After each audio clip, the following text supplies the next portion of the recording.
Hi friends, ಇವತ್ತು ನಾನು ಸಂಜೆ ಸ್ನ್ಯಾಕ್ಸಿಗೆ ನಮ್ಮ ಪಾಪು ಕೇಳಿದ ಅನ್ನೋ ಕಾರಣಕ್ಕೆ ಗೋಲಿ ಬಜ್ಜಿ ಅಂದರೆ ಮೈಸೂರು ಬೋಂಡ ಮಾಡ್ತಾಯಿದ್ದೀನಿ. ಅದಕ್ಕೆ ನೋಡಿ ಇಷ್ಟಿತ್ತು ಮನೆಯಲ್ಲಿ ಇಷ್ಟು ಮೈದಾ ಹಾಕ್ಕೊತಾ ಇದ್ದೀನಿ. ಸ್ವಲ್ಪ ಮೈದಾ ಇತ್ತಲ್ಲ, ಆ ಕಾರಣಕ್ಕೆ ನಾನು ನೋಡಿ ಏನೇನು ತೊಗೊಂಡಿನಿ: ಕೊತ್ತಂಬರಿ, ಕರಿಬೇವು, ಒಂದು ಹಸಿಮೆಣಸಿನಕಾಯಿ ಸಣ್ಣಕ್ಕೆ, ಅರ್ಧ ಈರುಳ್ಳಿ ಹೆಚ್ಕೊಂಡಿದ್ದೀನಿ, ಒಂದು ಸ್ವಲ್ಪ ಕೊಬ್ಬರಿ ಸಣ್ಣ ಕಟ್ ಮಾಡ್ಕೊಂಡಿದ್ದೀನಿ, ಕ್ಯಾರೆಟು, ಬೀಟ್ರೋಟು ಇದೆಲ್ಲ ಸಣ್ಣಕ್ಕೆ ಕಟ್ ಮಾಡಿ ಇಟ್ಕೊಂಡು ಇದಕ್ಕೆ ಹಾಕಿದ್ದೀನಿ.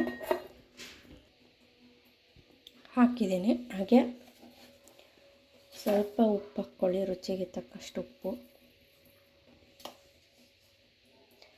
ಚಿಟಿಕೆ ಸೋಡಾ ಹಾಕಿ, ಅಡುಗೆ ಸೋಡಾ. ಆಮೇಲೆ ಒಂದು ಬೌಲು, ಇದು ಬರೀ ಮೊಸರಲ್ಲೇ ಮಾಡಬೇಕು, ಹುಳಿ ಮೊಸರಿದ್ದರೆ ಇನ್ನೂ ಚೆನ್ನಾಗಿರುತ್ತೆ. ಒಂದು ಸ್ವಲ್ಪ ಮೊಸರು ತೊಗೊಂಡಿದ್ದೀನಿ, ನೀರಲ್ಲಿ ಕಲಿಸ್ಬಾರ್ದು. ಆಮೇಲೆ ಸ್ವಲ್ಪ ಜೀರಿಗೆ ಹಾಕ್ತಿದ್ದೀನಿ. ಜೀರಿಗೆ ಇದ್ದರೆ ಜೀರಿಗೆ ಹಾಕ್ರಿ, ಅಜವಾನ ಇದ್ದರೆ ಅಜವಾನ ಹಾಕಿ.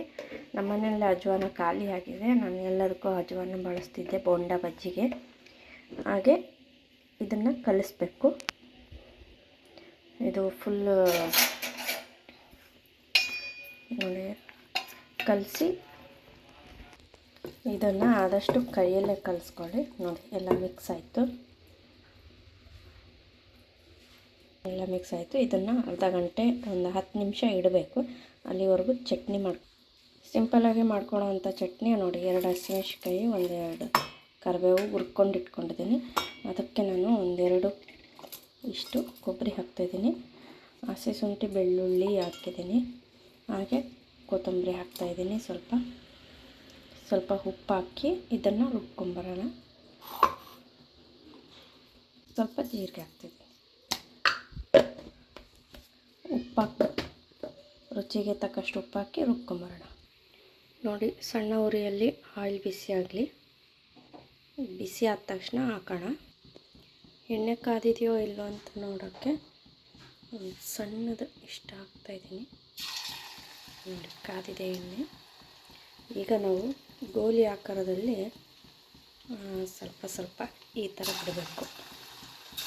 ಮಕ್ಕಳಿಗೆ ತರಕಾರಿ ತಿನ್ನಲ್ಲ ಅನ್ನೋ ಮಕ್ಕಳಿಗೆ ಈ ಥರ 1-2-3 ತರಕಾರಿಗಳು ಹಾಕಿ ಬೋಂಡ ಬಜ್ಜಿ ಏನಾರು ಮಾಡಿಕೊಟ್ರೆ ಅದ್ರ ಜೊತೆಗೆ ತಿಂತಾರೆ.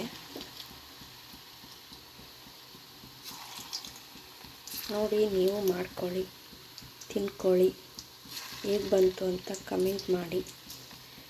ಕಲರಾಗಿ ಕಾಣಿಸುತ್ತೆ ಬೀಟ್ರೋಟ್ ಹಾಕಿರೋದಕ್ಕೆ, ಅಂದರೆ ಟೇಸ್ಟಿ ಇರುತ್ತೆ ತಿನ್ನೋಕ್ಕೂ.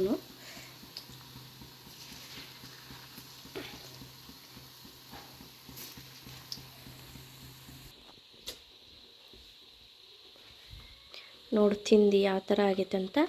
ಸಾಸ್ ಜೊತೆಗೆ ಚಟ್ನಿ ಜೊತೆಗೆ 2 ಕಡೆ ತಿಂದು ನೋಡು. ಕ್ರಿಸ್ಪಿ ಆಗೈತಲ್ಲ. ಒಂದೊಂದು ಹಚ್ಕೋಬೇಕು. ಸೂಪರಾ? ಸಾಸ್ ಜೊತೆಗೆ ತಿಂದ್ಯಾ? ನೋಡಿ, ಅತಿ ಕಡಿಮೆ ಸಮಯದಲ್ಲಿ ಕಡಿಮೆ ಪದಾರ್ಥಗಳನ್ನು ಬಳಸಿ, ತರಕಾರಿ ಬಳಸಿ ಮಾಡಿರೋಂಥ ಮೈಸೂರು ಬೋಂಡ ಅಂತಾರೆ ಇದಕ್ಕೆ. ನೀವು ಮಾಡ್ಕೊಳ್ಳಿ, ತಿನ್ಕೊಳ್ಳಿ. ನನ್ನ ಚಾನಲ್ಗೆ ಸಬ್ಸ್ಕ್ರೈಬ್ ಮಾಡ್ಕೊಳ್ಳಿ. Thank you.